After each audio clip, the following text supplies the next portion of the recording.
Jazz here, and I am so digging the GeekCast radio network. Greetings, humans. This is Starscream, and you're listening to ToyCast. And if any of you call me a partsformer one more time...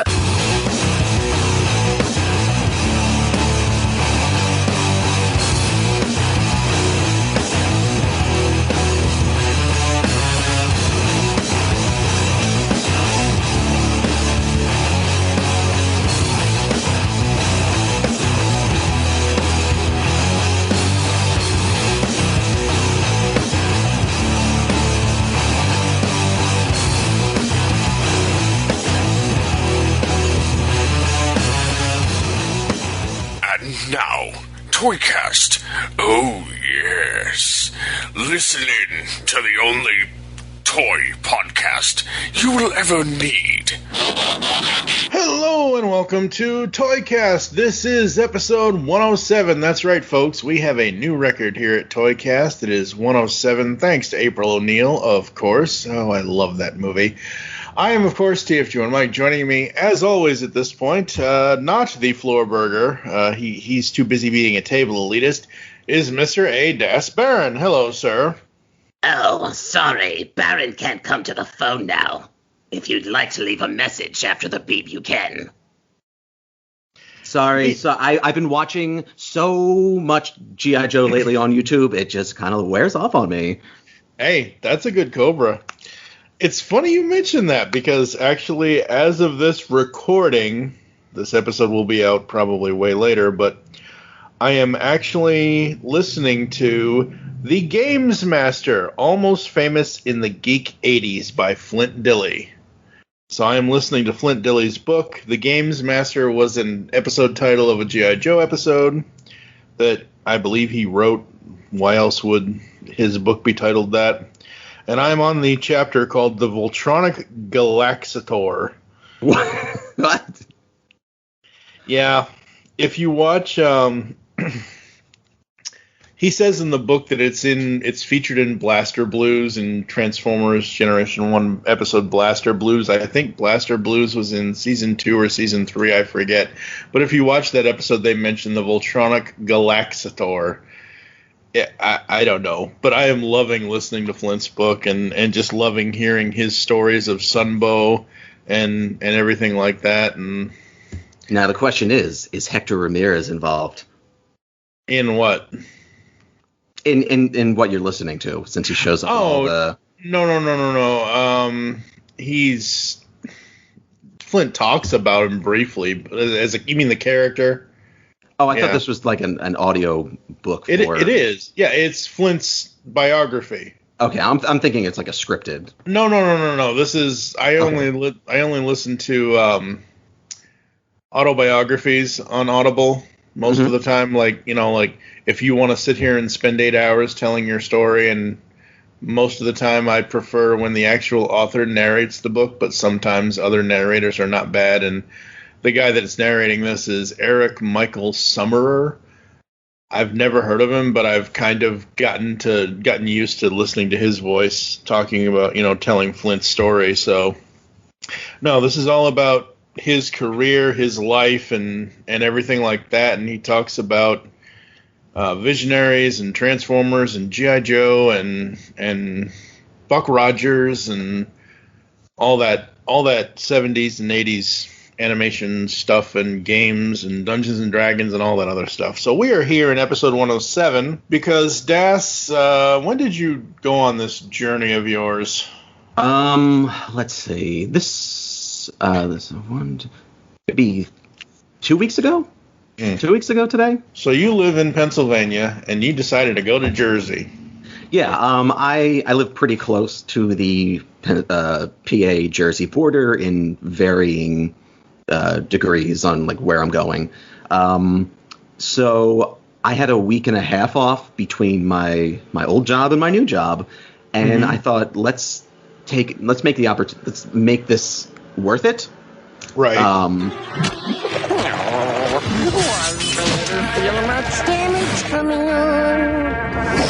All right. So you decided to make your time between jobs worth it. Yeah. So I knew because a previous friend had taken me to two places in Jersey. This was maybe like 3 years ago, and they were really nice places. And I thought, let's maybe add to this. But looking at, I'm terrible with maps, so I don't know how far apart these places were from each other. Okay. Turns out they were only like 20 minutes tops from one another. That's awesome. Yeah, and I only went out maybe about an hour from where I live. I was expecting much further. Right. But we made a day of it. I got to see my friend Brandon, who I haven't seen like most of my friends for like the past year and a half. You know, there was that virus. There is, not was. I need to correct myself on that. There is that virus thing. No matter, even though we are vaccinated now, that beer virus still rears its ugly head. Yeah, so it was great to finally see him. And like I hadn't gone on a road trip with a friend in forever. And then most of the times when I'm doing things toys related, I do it by myself. I'm toy hunting, or I go to a toy show or a convention, and like I get in and I get out, and if I find what I'm looking for, great. If I don't, then I just leave. So having company was really fun. You know, we got to shoot the breeze for the entire afternoon. So we first started out with a small place called Play With This Toys and Collectibles in Merchantville. This is the one I had not been to before. So Okay. I was not sure what to expect. I go in there. It's a small shop consisting kind of like two small rooms. They had a lot of bagged, semi and somewhat vintage things. Like most of it was current Marvel Legends that were bagged, or older Marvel Legends that were bagged. Nothing that really screamed fantastic to me. I did wind up getting a Kamen Rider figure arts there because I'm a sucker for those, and then a lot of figure arts go for much higher on the aftermarket. So I'm like, this is $45. Let me see. Let me bring up Amazon or eBay, see how much he's going for now. Like I think many of us do, and decide whether or not to get him. And I did. He's the lesser of the riders from the 80s. Sorry, that would be a plane. Ooh. Technical difficulties. Let's move on, shall we? Yeah, so he's the lesser known of the Kamen Riders. He had a movie in like 1984 to try to propel him into a new series, because in the 80s and 90s Kamen Rider wasn't around that much. As I find I'm going into a long history, I'll stop because I'm just going to go down a rabbit hole now. So Brandon and I, we just kind of talked throughout the store, and I had what I wanted to get. I'm like, okay, let's go. But Brandon is still talking to me. We can do this in the car, dude. So we eventually leave, and then we make our way to the House of Fun, which is in Barrington. Turns out they've moved. So we went to the new location, and you go in, and it's a very clean storefront. And there's a bunch of things in the first room. There's a counter, and then there's some like cartoon openings playing in the corner with a monitor. And I'm thinking to myself, I remember there being a lot more toys in this. I'm like, where did all this stuff go? And then I turn my head, and then there's a hallway which goes into I don't want to say giant, not quite like, more like a giant back room of sorts. Okay. But it's cleaned up to look like a storefront. And there was so many things there. Oh my God. They had more than I had remembered. I think they have more than the old location did. They have regular stuff, imports, old stuff, new stuff, board games. I think there were some models there. So many Marvel Legends. Practically, if you could name it, they had it. My friend Joe wound up going there last week, and he told me they had a carded Dragon Man there. You don't see those very often. No, you don't. That's one of those.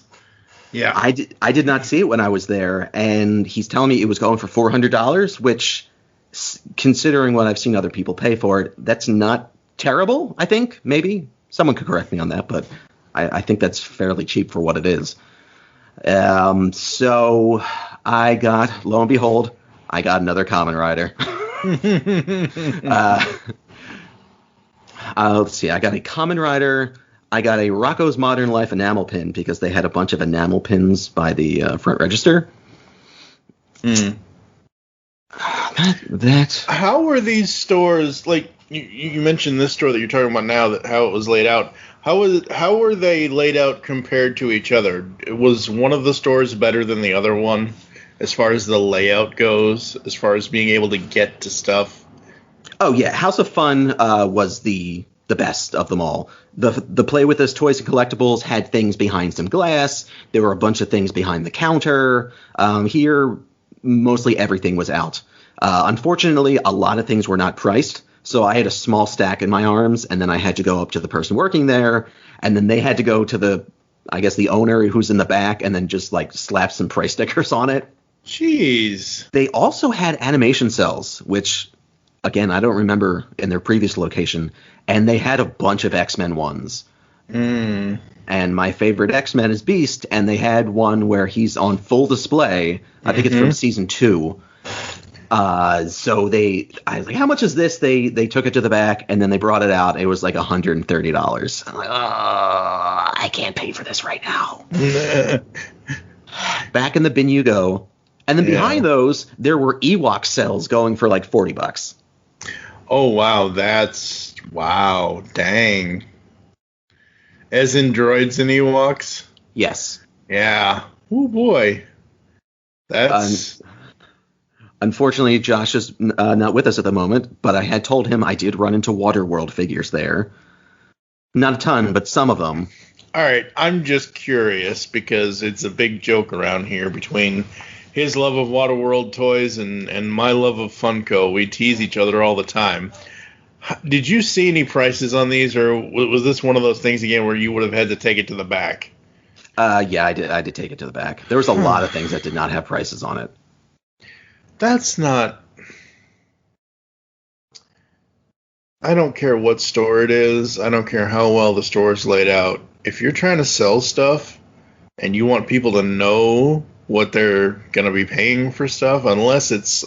Like, some of the cells I can kind of understand, but Waterworld toys? Take a price gun and just 99 cents those things.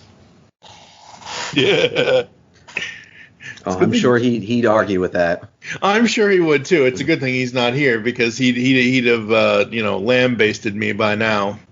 Oh, he chastised me for not asking him if he wanted any, even though even though I thought he had all of them. Yeah, I thought he had all of them too. So why does he need more of them? Because apparently you can never have enough. I guess. If he loves it, he loves it.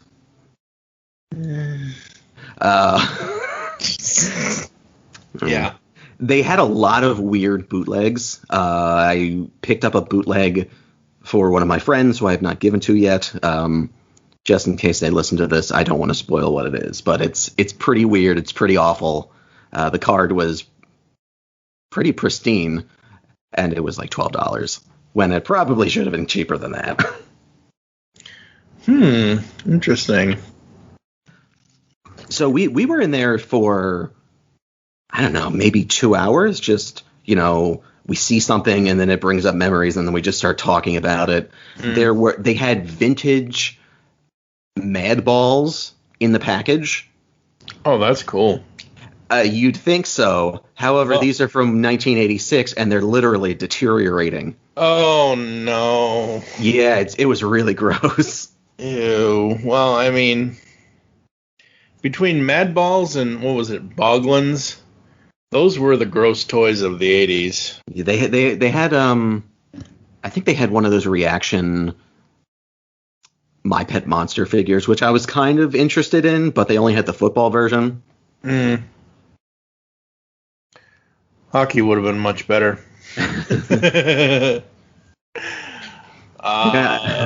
I have enough stuff, so the things that like pop up on the fly, it's like, do I want this? I don't know. I have to take a step back and then kind of talk myself out of it because I have toys everywhere in my apartment. So we went on to the next place, which was Tiki Tiki Board Games, which again I had been before. They're in Woodbury, which is part of what they considered a nerd mall. It's basically one big open floor plan for a moderately sized store. Like there's some steps that go up to another level, but the area itself is kind of broken into different mini stores, if that makes sense. Yeah. So like there's a corner that has action figures. There's a corner that has skateboard stuff. There's another corner that has board games. There's another section that has music. Cool.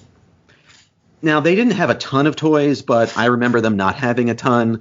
The last time I was there, they had a bin of like vintage turtles, and I got a pretty good knucklehead for a decent price.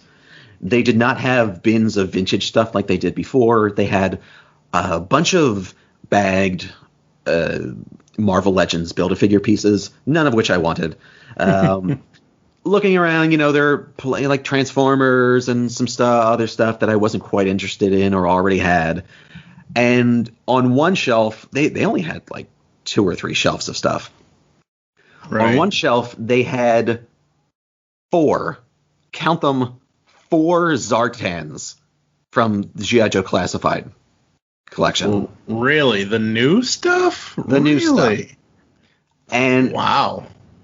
I already ordered mine off Big Bad Toy Store, and I've had mine for like a month at this point. So, if only I actually needed one, this would be a great opportunity to grab one. Yeah. And then they had, like a Cobra Commander and the ones that you'll normally find, like if you find them, like Roadblock.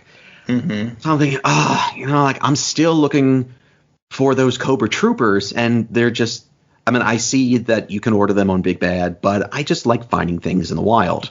Yeah. And so, I'm looking against the wall, and there's still nothing, and then I turn the corner of the G.I. Joe shelf to the end cap, and then I look down. Mm-hmm.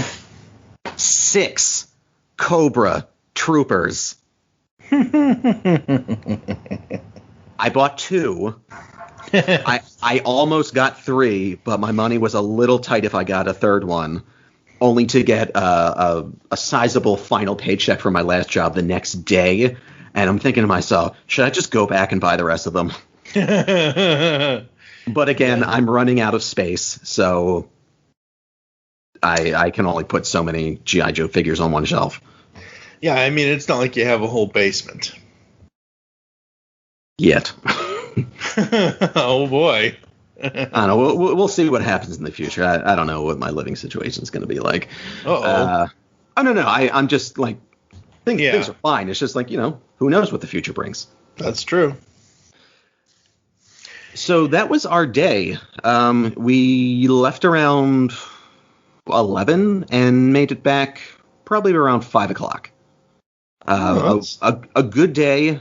Just the regular, like most people, everyone has anxiety. I deal with anxiety. And it was a good way to keep my mind off things and just kind of focus on the moment because, COVID has been around and you're locked up all day, in my case by myself, and you're just left with, thinking in your head too much. So you need a distraction.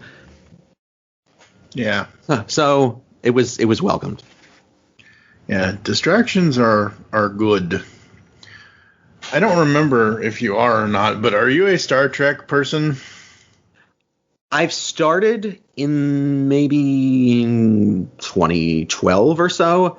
I'm not like a diehard Star Trek fan, but I know enough. Okay. Because, again, as of this recording, folks, this episode will be out probably a month or so from when we're actually recording it, but as of 6/17/21, Toy News International, I guess, .com, showed off a picture of the new Playmobil Star Trek USS Enterprise NCC 1701 playset coming in September. $500. Yeah, it's in the Toy World Order group. Okay, I only saw a thumbnail of it. I didn't realize how big that thing was. Oh yeah, it's huge, and plus it comes with it's the ship, it's all the chairs, it's the 3, 4, looks like 6 figures, 3, I can't do any math, 7 figures apparently, and all the accessories, and I'm just like, holy crap.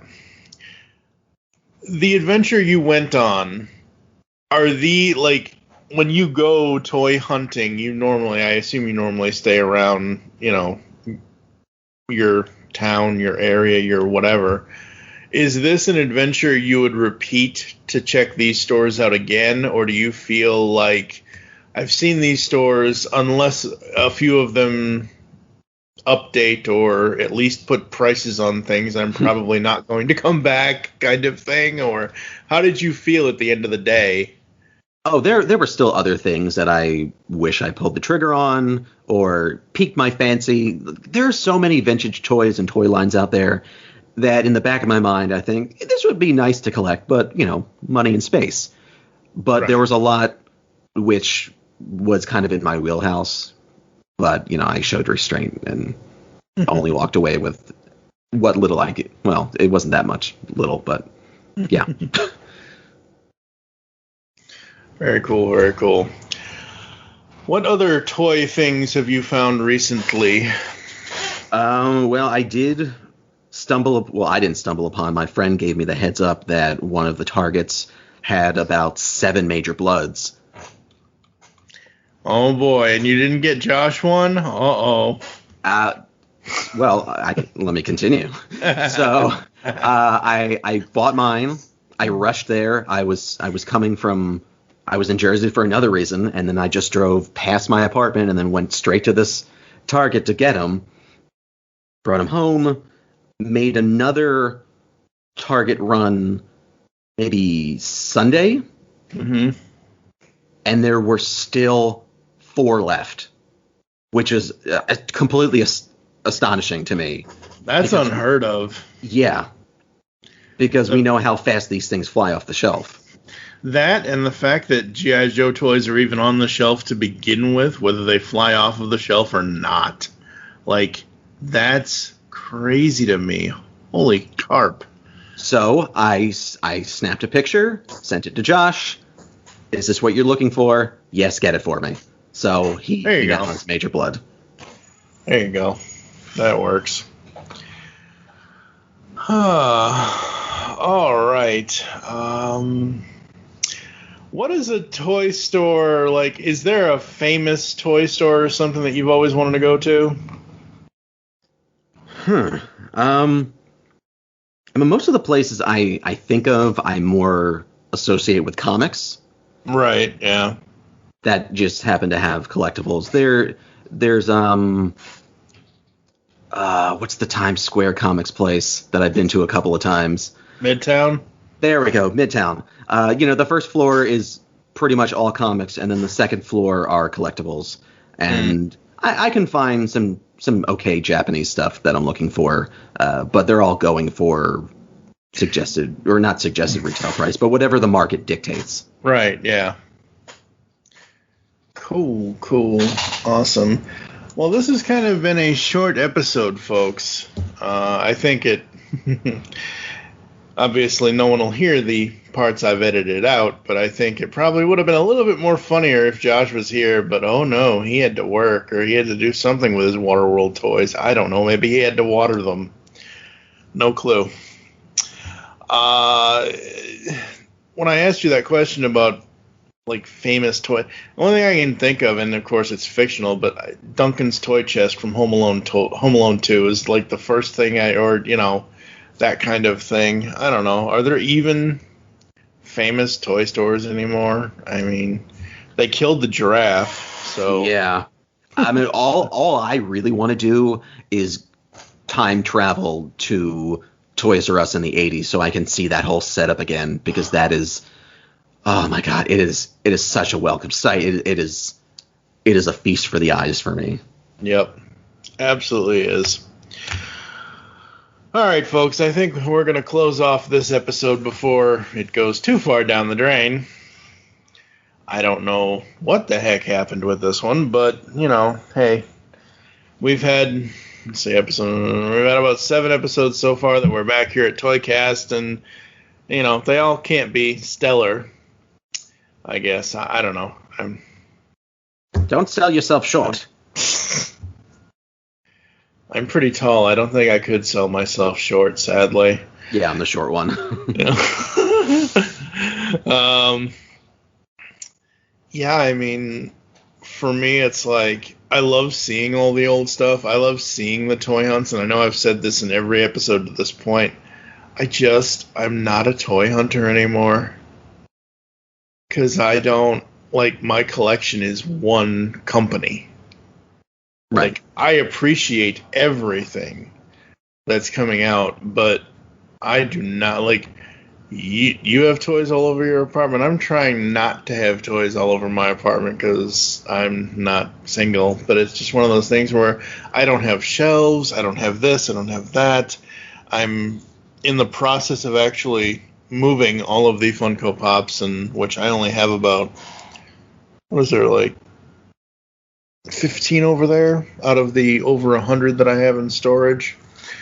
So it's like I need to rearrange things and everything else, and I appreciate, when you showed me when we talked about your when we do the first display case was episode 104, when you showed me the Spider-Man base and stuff, I'm like, ooh, that's cool.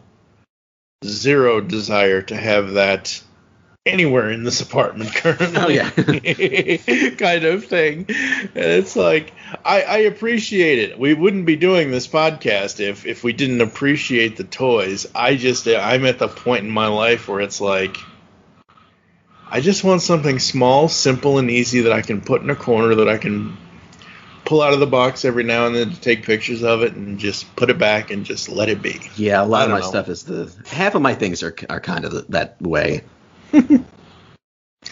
But the boxes take up so much space. You should open your toys. I do, and then I just put them back because my Japanese packaging, it's so nice. Yes, it is. All right, folks, coming up next here on ToyCast, we have got we got a double shot of Origins episodes. My buddy Pecan Court Michael, who was on a numerous amount of the previous ToyCast episodes before episode 100, he returns, and I get his toy origin story. And then my other buddy Joe Reed, who came up with a couple of the questions for the Origins, he's going to be in episode 109. So that's what's coming up here inside ToyCast. I don't know what else we're going to be doing. Maybe 110 will be another display case or something. I promise it'll be more upbeat than it is now.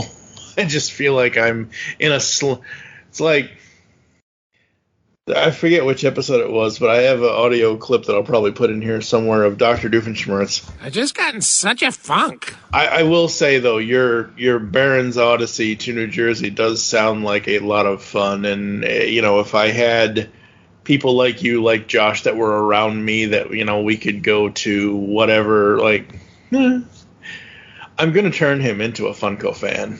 He may not be a diehard Funko fan, but I'm going to turn him into a Funko fan. If you guys ever come out here to the state of Washington, we are driving 3 hours to Funko headquarters, and we're going to check it out.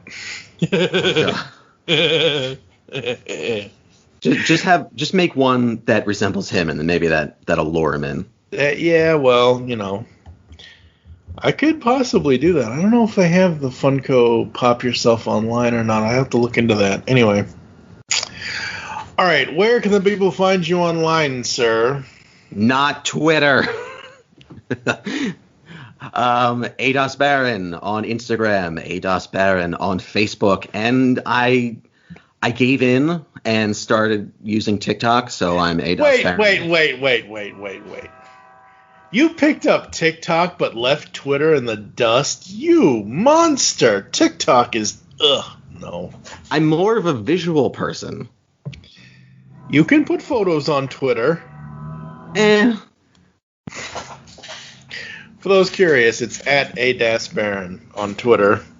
I'm, of course, at TF2 and Mike. You can also follow at Floorburger and follow, obviously, at TF ToyCast for the show or at Geekcast Radio for the network. Follow all of us, folks. We are fun people, I promise. For the most part.